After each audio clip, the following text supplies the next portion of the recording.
Halo, selamat siang. Perkenalkan, saya Rama Pasaribu, guru di SMA Negeri 1 Pegagan Hilir, Kabupaten Dairi. Sekaligus juga mahasiswa PPG Daljab tahun 2023 LPTK Universitas HKBP Nomensen. Sekarang ini saya melaksanakan video pembelajaran untuk memenuhi tugas UKIN.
Sebelas dua.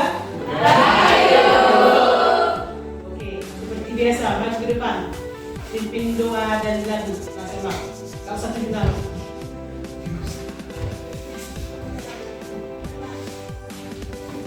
Baik teman-teman, sebelum kita belajar, ada baiknya kita nyanyikan lagu. Garda Pancasila, ya. Garda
Udah siap belajar hari ini?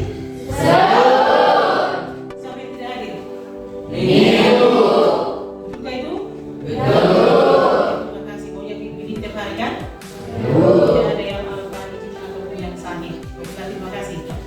Nah, sebelum kita mulai pembelajaran kita sekarang, saya mau melakukan atau saya mau tanya dulu. Siapa masih ingat materi kita minggu yang lalu? Mengenai apa? Inflasi.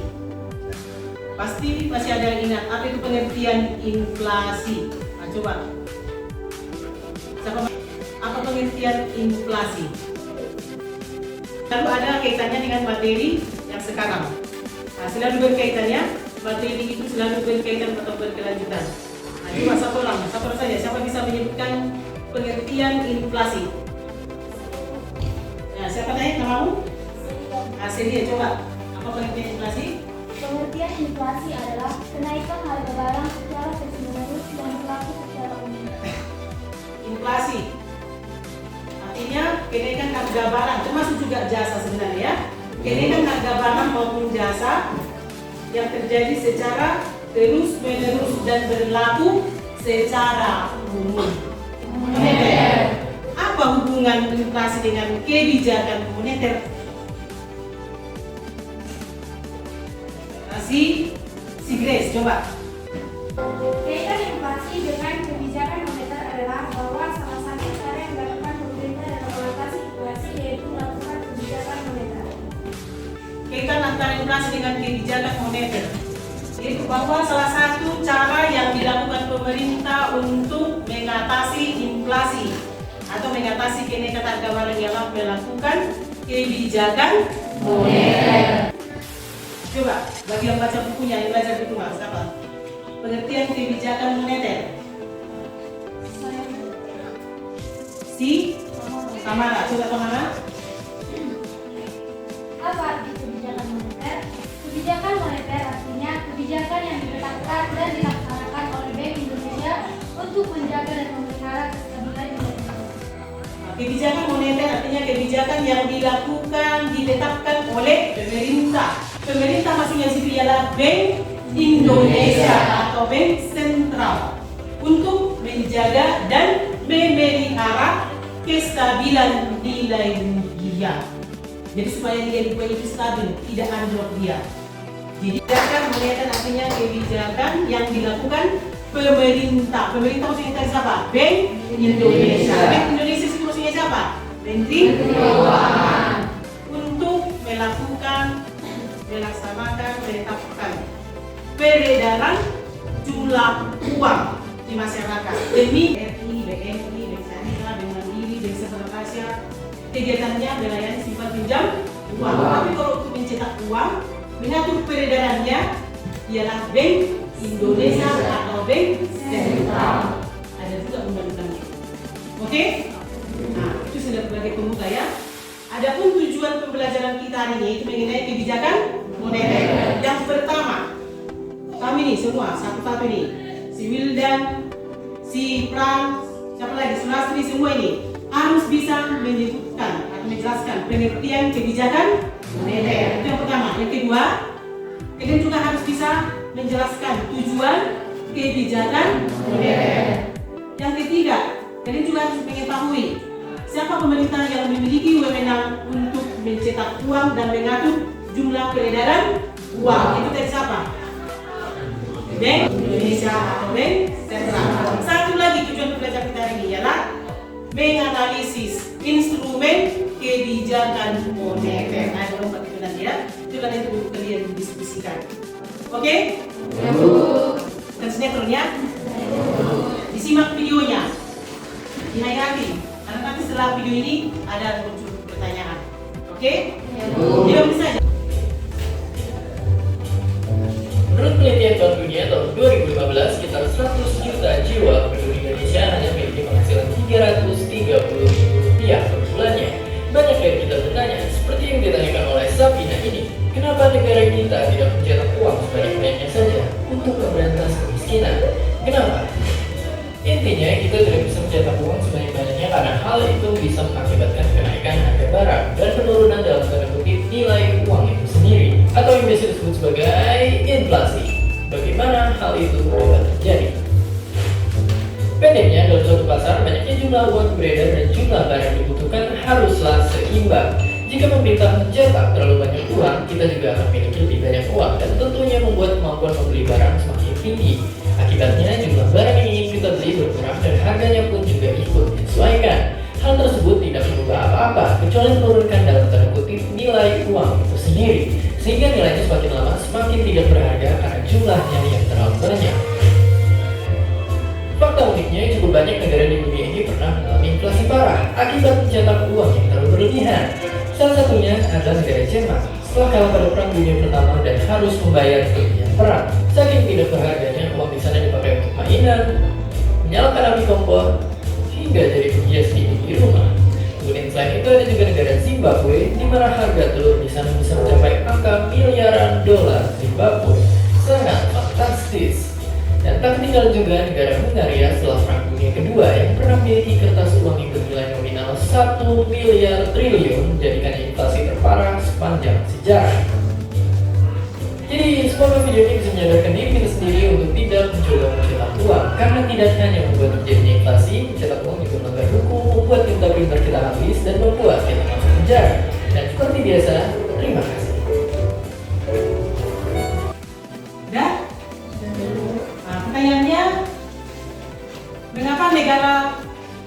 tidak bisa mencetak uang sebanyak-banyaknya. Kan bisa saja kan? Lalu dibagi-bagikan kepada masyarakat.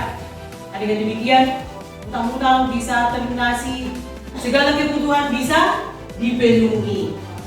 Pernah nggak ada pikiran kamu seperti itu? Kenapa yang uang itu sebanyak-banyaknya? Setelah dicetak lalu diedarkan oleh pemerintah ke masyarakat melalui bank umum. Di bank sentral dicetak lalu disalurkan ke bank umum, dari bank umum ke masyarakat. Nah, mengapa? Pertanyaan nomor 1. Mengapa uang tak bisa dicetak banyak-banyak oleh negara? Nah, coba si ngomong nih, mengapa? Berdiri. Alasan negara tidak mencetak uang banyak-banyak karena apabila pemerintah mencetak uang sebanyak-banyaknya akan mengakibatkan terjadinya inflasi atau kenaikan harga barang.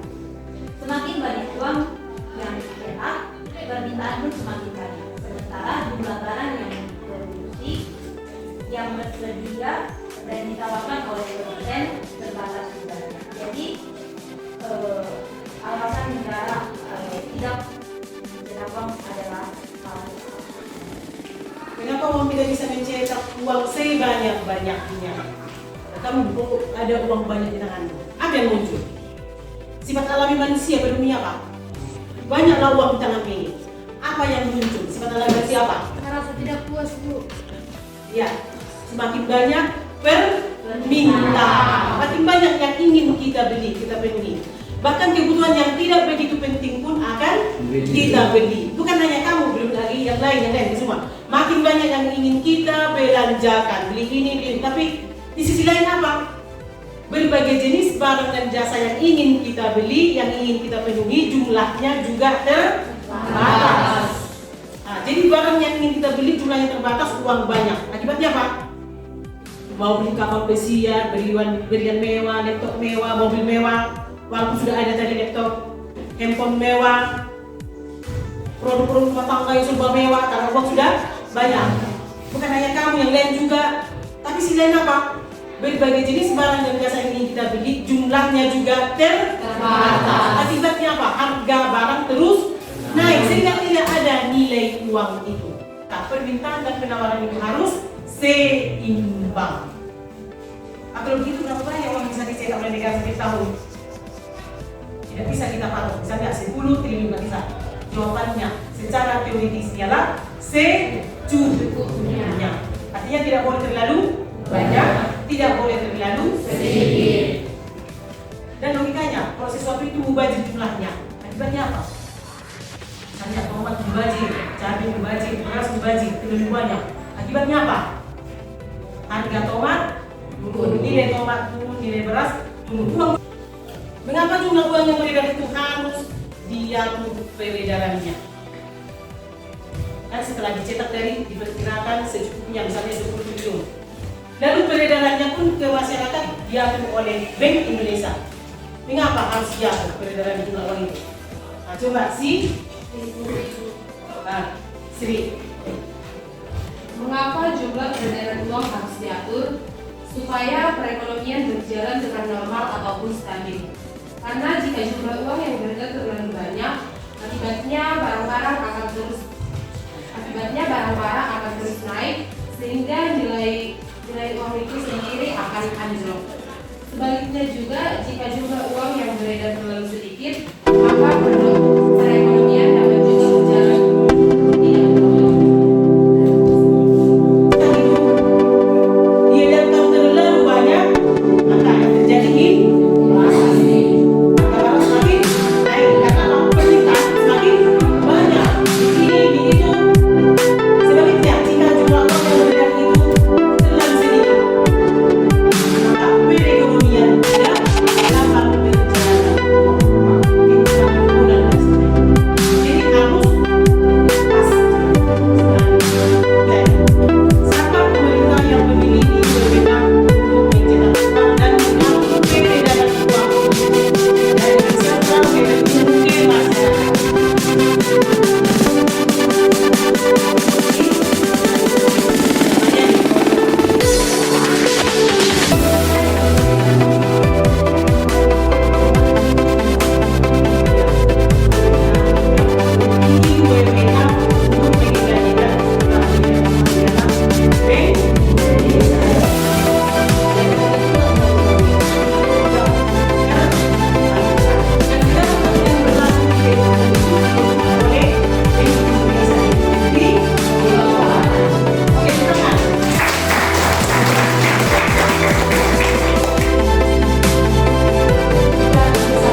Selamat pagi teman-teman. Nah, di sini kami dari kelompok 1 ingin membacakan hasil diskusi kami yang akan dibacakan oleh Staf Koordinator Nahor. Sebelum itu, ada baiknya kami memperkenalkan kelompok kami. Nama saya Kina Kembatin sebagai moderator. Perkenalkan nama saya Katia. Perkenalkan nama saya Sasti Batara. Kenalkan nama saya Nathanael Bahu. Pertanyaan, bagaimana kebijakan moneter yang dilakukan pemerintah melalui cadangan kas minimum atau CKM? Instrumen kebijakan moneter ada 4, yaitu kebijakan moneter yang dilakukan pemerintah atau Bank Indonesia dalam mengendalikan jumlah uang yang beredar adalah melalui cadangan kas minimum CKM, yaitu Bank Sentral atau Bank Indonesia mengurangi jumlah uang yang beredar dengan cara menaikkan rasio cadangan wajib atau cadangan kas. Dengan naiknya cadangan kas, berarti bank umum harus lebih banyak menahan uang tunai untuk tidak diedarkan. Sebaliknya, ketika pemerintah menambah jumlah uang yang beredar, maka pemerintah menurunkan rasio cadangan wajib atau cadangan kas. Dalam hal ini, bank-bank umum diberikan kesempatan untuk dapat mengedarkan uang yang lebih banyak. Sekian teman-teman, jika ada yang kurang dipahami atau kurang dimengerti, boleh ditanyakan. Untuk pemerintah dalam hal mengendalikan jumlah uang yang beredar. Karena tadi kalau makin banyak uang beredar di pasar, maka akan terjadi inflasi. Pemerintah, yaitu kebijakan moneter cadangan kas minimum. Itu dari dilakukan kelompok 1. Pemerintah memberlakukan peraturan kepada bank-bank umum. Pemerintah misalnya di Bank Indonesia memerintahkan bank-bank umum yang ada di Indonesia. Untuk apa?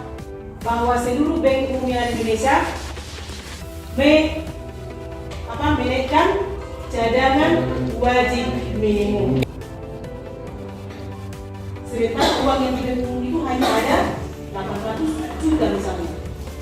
Nah, maka otomatis bank umum itu tidak akan memberikan uang itu untuk dipinjamkan kepada masyarakat.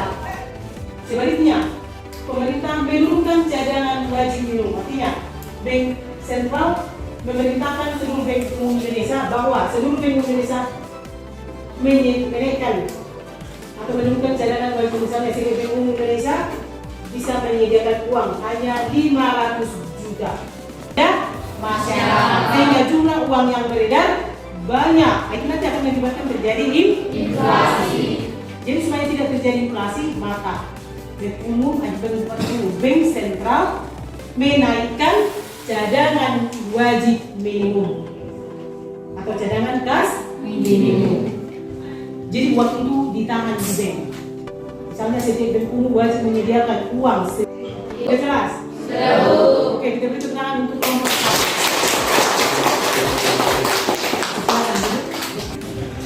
1. Oke, silakan. Selamat pagi teman-teman.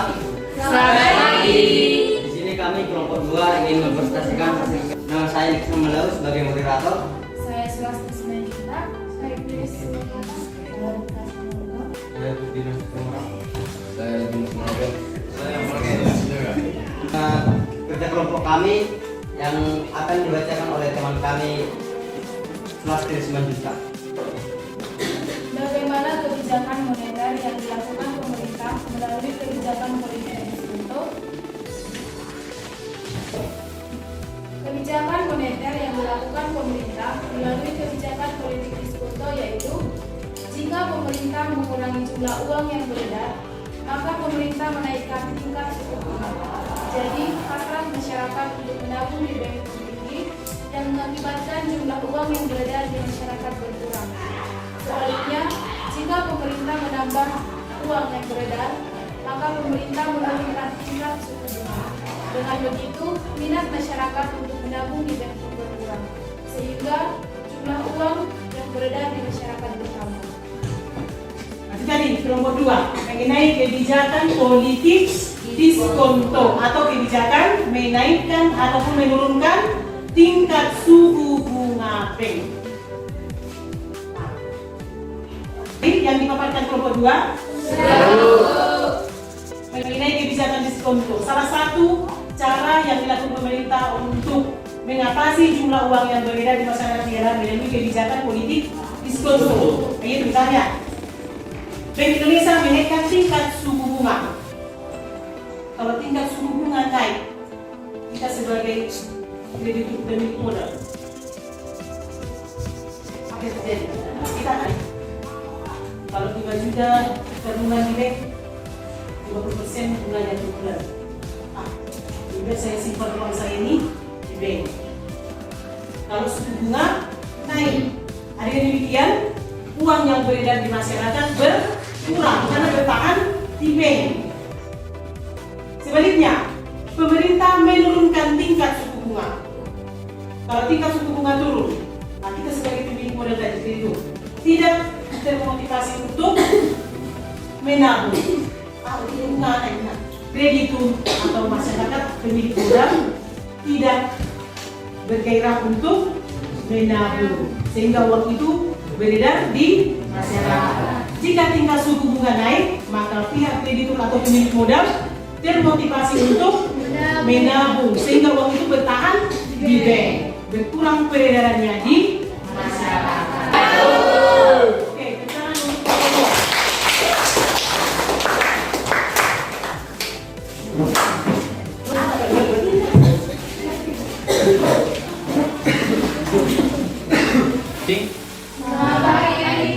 Baiklah, di sini kami akan mempresentasikan hasil kerja kelompok kami.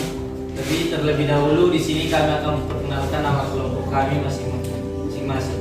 Perkenalkan, nama saya Jeremia Sinurat sebagai moderator. Saya Sri Hotong. Saya Dia. Saya Bagus Galiki. Saya Sri. Baiklah teman-teman, di sini kami sudah memperkenalkan nama kami masing-masing. Dan kami di sini akan mempresentasikan hasil diskusi kami yang dibacakan oleh Sri Mulyani. Silakan. Baiklah teman-teman, di sini saya akan bagaimana kebijakan moneter yang dilakukan pemerintah melalui operasi pasar terbuka.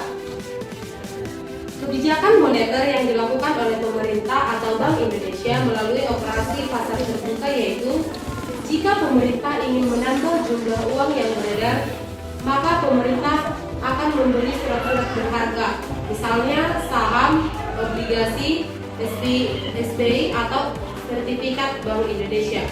Dengan dibelinya surat-surat berharga oleh Bank Indonesia, maka Bank Indonesia atau pemerintahan akan mengeluarkan uang kepada masyarakat sehingga terjadilah penambahan jumlah uang yang beredar di masyarakat. Sebaliknya juga, jika pemerintah mengurangi jumlah uang yang beredar, maka pemerintah akan menjual surat-surat berharga kepada masyarakat. Dengan menjual surat-surat berharga, uang dari masyarakat kemudian masuk ke bank sehingga jumlah uang yang beredar akan semakin berkurang. Baiklah teman-teman, di sini kami sudah mempresentasikan hasil diskusi kami. Jika ada kesalahan atau Nomor 3, mengenai kebijakan operasi pasar terbuka. Kebijakan operasi pasar terbuka, kebijakan di mana Bank Indonesia bisa menjual surat-surat berharga kepada masyarakat. Surat-surat berharga itu misalnya saham dan obligasi, termasuk juga sertifikat Bank Indonesia. Kemudian pemerintah juga bisa membeli surat-surat berharga dari masyarakat. Itu semua tujuannya ialah mengendalikan jumlah peredaran uang. Intinya, jangan sampai uang yang beredar di masyarakat itu terlalu banyak. Karena jika terlalu banyak terjadi inflasi. Oke, tepuk tangan.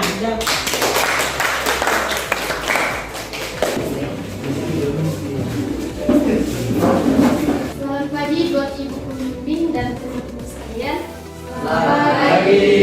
Baiklah, di sini kami dari kelompok 4 akan mempresentasikan hasil diskusi kami. Namun sebelum itu kami akan memperkenalkan diri nama anggota kelompok kami masing-masing. Perkenalkan, nama saya Maria Simbolon sebagai moderator. Perkenalkan, nama saya Nadia. Nama saya Roma. Nama saya Edi Saya. Nama saya Nama saya Sri. Saya Sri sedikit. Saya ayam masyarakat. Baiklah, presentasi kami akan dibacakan oleh pemohon sedang. Oke, teman-teman, di sini kami akan membacakan hasil diskusi kami mengenai bagaimana kebijakan moneter yang dilakukan pemerintah pemerintah melalui kebijakan kredit selektif, kebijakan moneter yang dilakukan pemerintah melalui kebijakan kredit selektif yaitu jika pemerintah menambah jumlah uang yang beredar, maka pemerintah akan melonggarkan pemberian kredit. Sebaliknya, jika pemerintah ingin mengurangi jumlah uang yang beredar, maka pemerintah akan mengetatkan pemberian kredit. Baiklah teman-teman, jika ada yang memberikan pertanyaan, kalian silakan. Gimana, jelas? Jelas, Bu. Instrumen kebijakan moneter keempat yaitu kredit selektif. Bank Indonesia jika ingin jumlah uang yang beredar itu sedikit, maka Bank Indonesia akan mengetatkan pemberian kredit. Pemberian kredit secara ketat, misalnya dengan cara apa? Syarat-syarat untuk mendapatkan kredit itu dipersulit. Jadi kalau syarat untuk meminjam ke bank itu dipersulit, kemungkinan besar pihak debitur atau peminjam peluangnya untuk mendapatkan pinjaman dari bank sedikit. Misalnya seperti ini, jaminannya bisa berupa surat tanah tapi harus bersertifikat. Kemudian bunga pinjaman dinaikkan sampai misalnya, kan itu memberatkan kan? Akhirnya masyarakat apa? Mengurungkan niatnya untuk meminjam uang dari bank, sehingga peredaran uang di masyarakat berkurang, sehingga tidak terjadi inflasi. Syarat-syarat untuk meminjam uang di bank itu dipersulit oleh pemerintah. Namanya tadi pengetatan kredit. Kemudian jika pemerintah menginginkan jumlah uang dari masyarakat banyak sehingga terjadi inflasi, maka pemerintah melonggarkan pemberian kredit. Maksudnya syarat-syarat untuk mendapatkan pinjaman dari bank dipermudah pemerintah. Misalnya salah satu, kan kalau kita minjam uang dari bank harus ada agunan kan, atau jaminan. Jaminannya itu misalnya bisa berupa surat tanah tapi tidak harus bersertifikat. Kemudian bunga pinjaman juga rendah. Syaratnya dipermudah, bunga pinjaman juga sedikit. Yang biasanya bunganya wajib tiap bulan dibayar, ini menjadi sekali 8 bulan misalnya. Itulah dia apa? Kelonggaran pemberian kredit. Jadi semua itu diatur oleh Bank Indonesia kepada bank umum. Adalah pemberian kredit secara selektif. Juga kelonggaran pemberian kredit. Yang jelas kalau kita minjam uang dari bank, syaratnya dipermudah, maka masyarakat semakin termotivasi untuk minjam uang, sehingga uang yang beredar banyak. Tapi kalau syarat untuk minjam uang dari bank juga dipersulit, maka sebagian besar masyarakat atau debitur akan mengurungkan niatnya untuk minjam uang, sehingga jumlah uang yang beredar di masyarakat sedikit, sehingga tidak terjadi inflasi. Sudah jelas? Sudah. Oke, tepuk tangan untuk kelompok.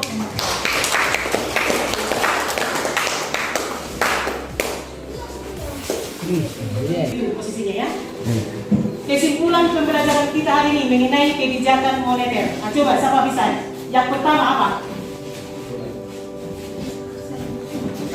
Nah, coba apa yang pertama? Kesimpulannya berarti moneter dapat diartikan sebagai kebijakan yang ditetapkan dan dilaksanakan atau oleh Bank Indonesia untuk menjaga dan memelihara kestabilan nilai rupiah. Ya, pengertian kebijakan moneter ialah kebijakan yang ditetapkan dan dilaksanakan oleh pemerintah, khususnya Bank Indonesia, untuk menjaga memelihara kestabilan nilai rupiah. Itu yang pertama. Kesimpulan yang kedua. Ya, Sri Mulyani. Sudah? Tujuan kebijakan moneter adalah menjaga dan memelihara kestabilan nilai rupiah. Sedangkan instrumen kebijakan moneter ada 4, yakni yang pertama kebijakan cadangan wajib minimum, yang kedua kebijakan politik diskontol atau kebijakan menaikkan juga menurunkan tingkat suku bunga, yang ketiga kebijakan operasi pasar terbuka, dan yang keempat kebijakan kredit selektif. Ya, kesimpulan kedua ialah tujuan dari kebijakan moneter ialah menjaga dan memelihara kestabilan nilai rupiah. Dengan demikian perekonomian berjalan stabil.